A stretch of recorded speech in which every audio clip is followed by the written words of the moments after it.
There's lots of great reasons to make a website, a professional portfolio, a digital home to show off your work and have a place for you online.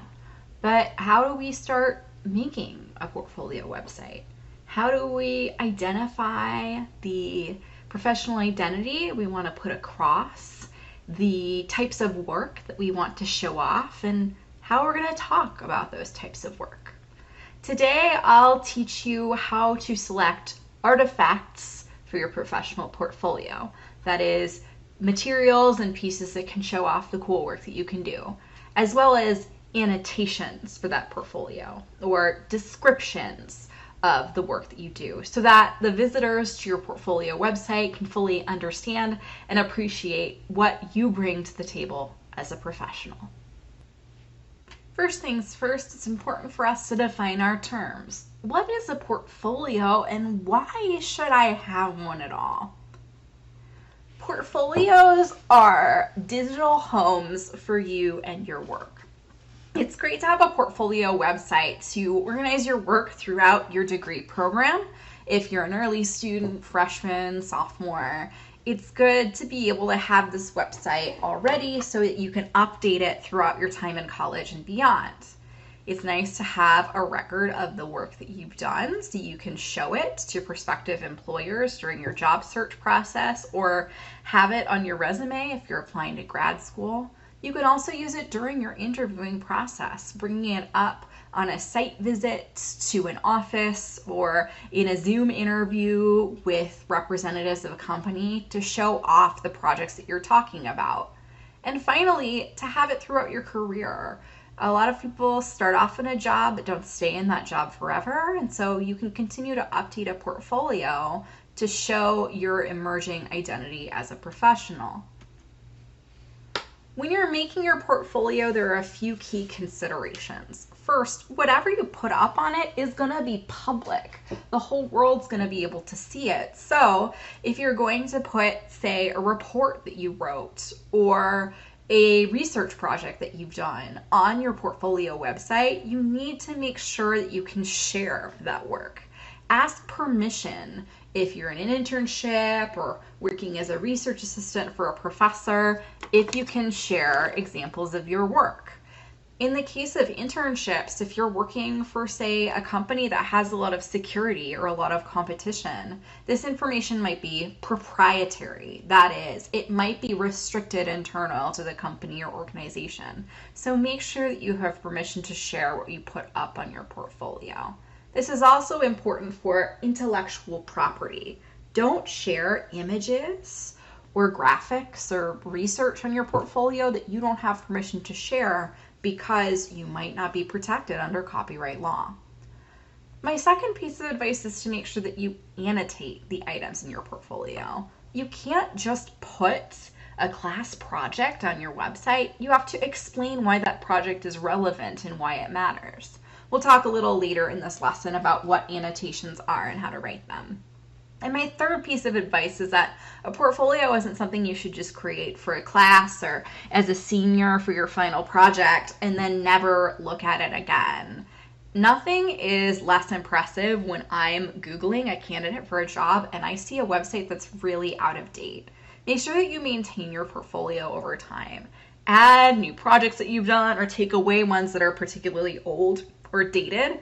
Make sure that if you're paying for a website that you pay your hosting fees so it doesn't all of a sudden go away one day. I hate to see applicants for jobs and click links on their resumes to portfolios that are no longer there. When you're creating your portfolio, it's important that you showcase a diverse array of skills. If you're looking at jobs right now, you might see the types of skills or qualities they're asking for in an applicant, and then try to reflect those in the pieces that you put in your portfolio and the ways that you talk about yourself and your work. These 10 qualities are considered to be the most important qualities for job applicants to have right now. They range from critical thinking to problem-solving skills to ability to work with technology, with diverse people, etc. So you might consider how you can show off some, most, maybe even all of these skills. in your digital portfolio content.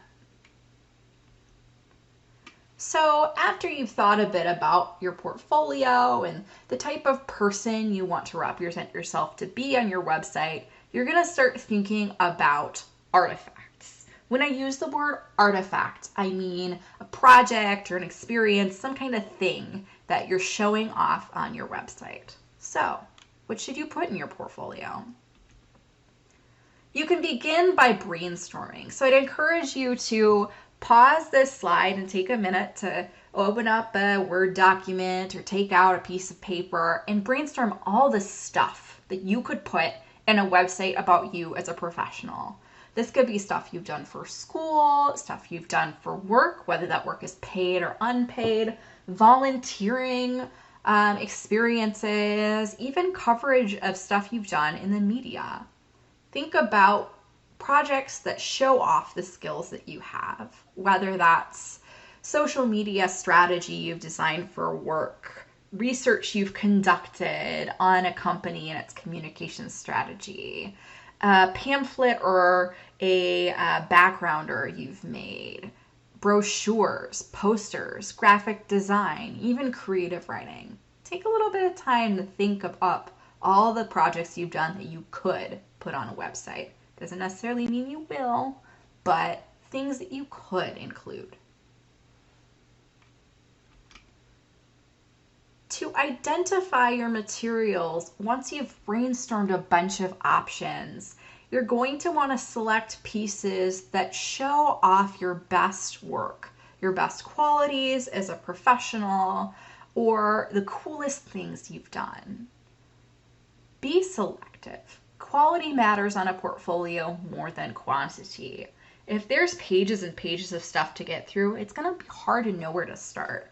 So to begin, select your 3 to 5 to 7 best pieces. If you have multiple skills you want to show off, say you're pitching yourself as a content creator and a designer and a website writer, you might have 3 to 5 projects for each of those 3 things. You might also think of personal pieces. Do you help out at your church or your temple? Do you maybe hold an officer role in an organization? You can show off work you've done in these positions as well as in paid employment.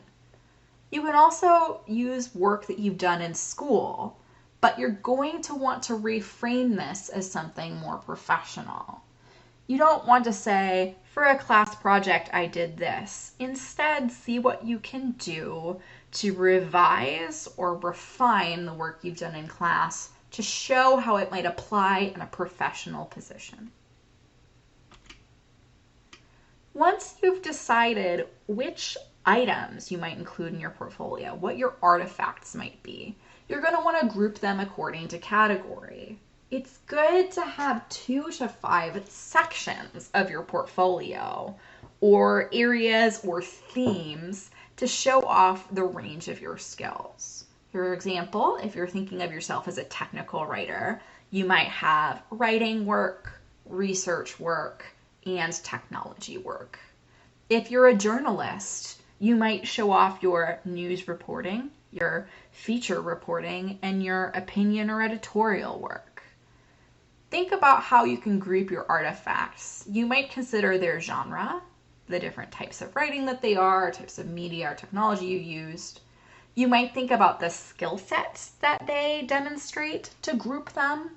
You might say, I have skills in content creation and digital strategy and editorial work, and group your projects around that.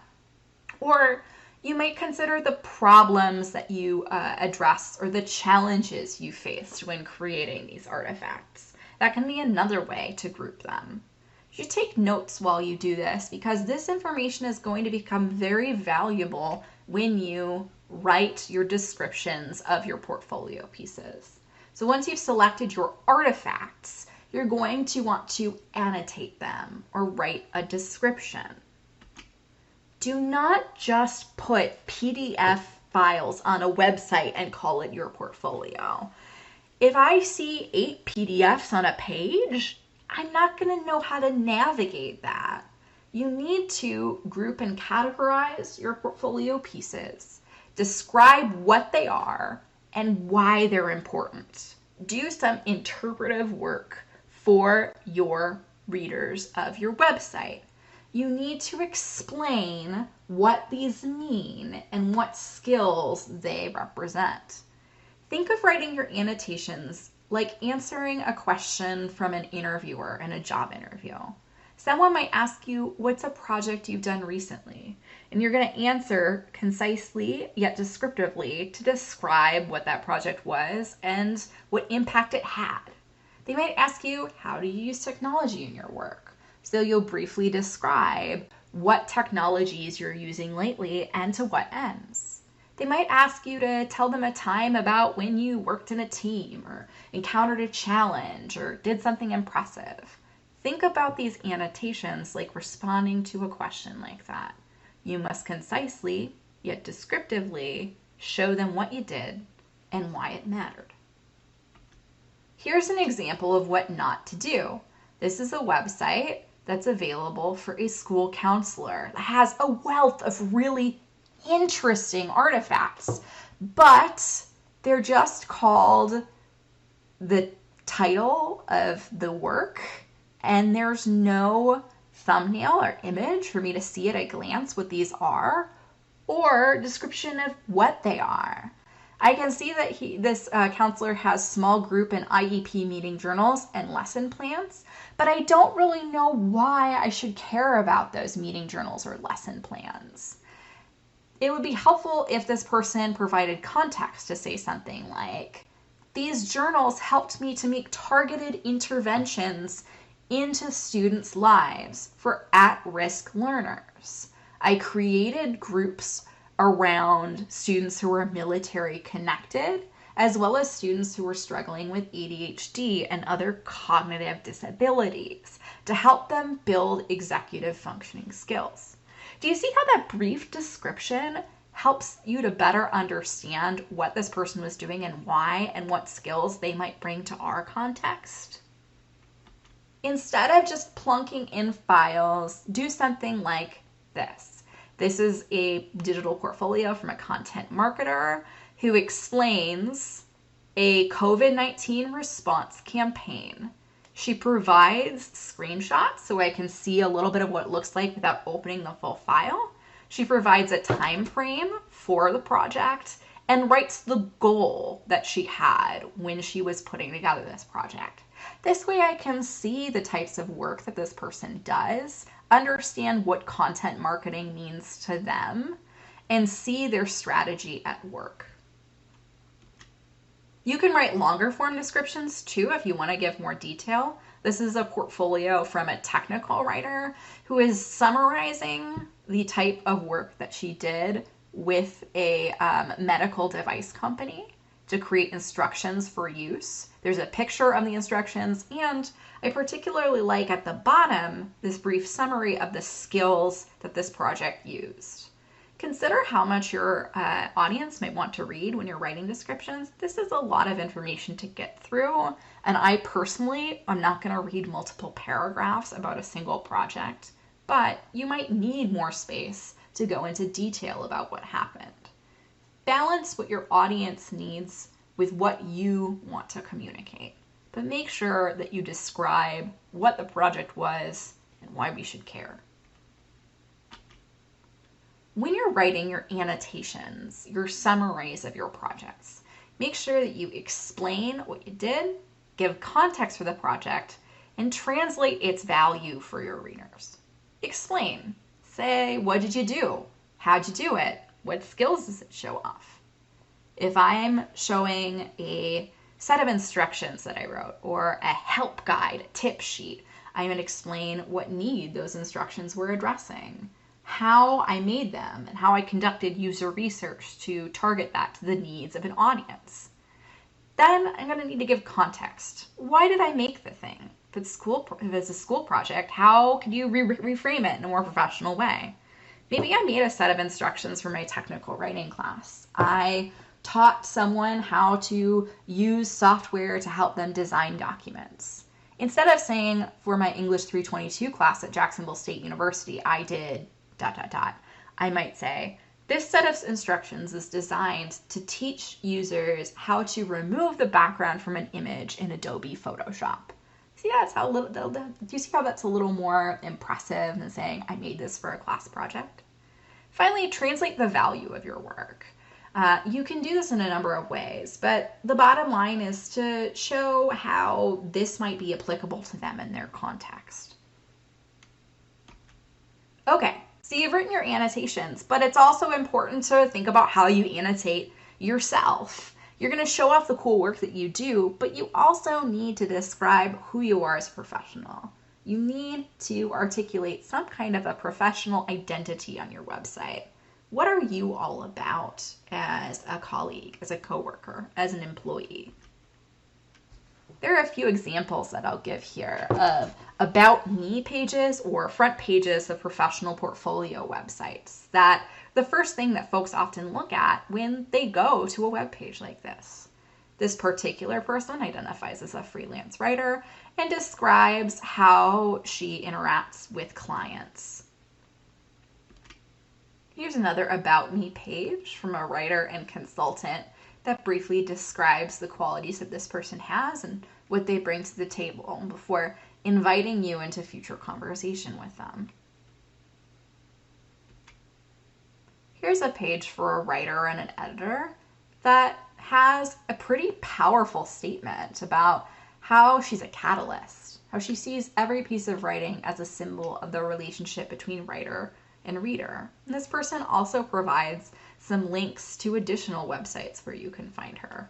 Be careful with this because you want to make sure that everything you link to on your professional page is for professional identity, not a personal social media site. Here's another page for a web developer that gives an image of a desktop and describes them both as a professional and as a person. You can choose to portray a personal identity here too if you want. Another homepage that describes what this person does, their various skills, and in a concise paragraph shows the value they add to a company or an organization. And finally, one more that provides a little bit more of an extended description of this person, their philosophy as an editor, and the various skills and technical proficiencies that they bring to a workplace. Now it's your turn. Now that you've looked a bit at the various pieces you can include in a portfolio, as well as the ways you can describe your portfolio pieces and yourself, I'm turning it over to you to start thinking about how this could take place on your own website. Whatever you create, make sure that it reflects you. Select professional pieces that show off your best work and the skills that you want to bring to a workplace. Describe those pieces in a way that briefly yet descriptively shows their context and their value. And finally, don't forget to also describe yourself in a way that's true to you, but also demonstrates what you bring to the table. I'm here if you have any questions. Happy writing and designing.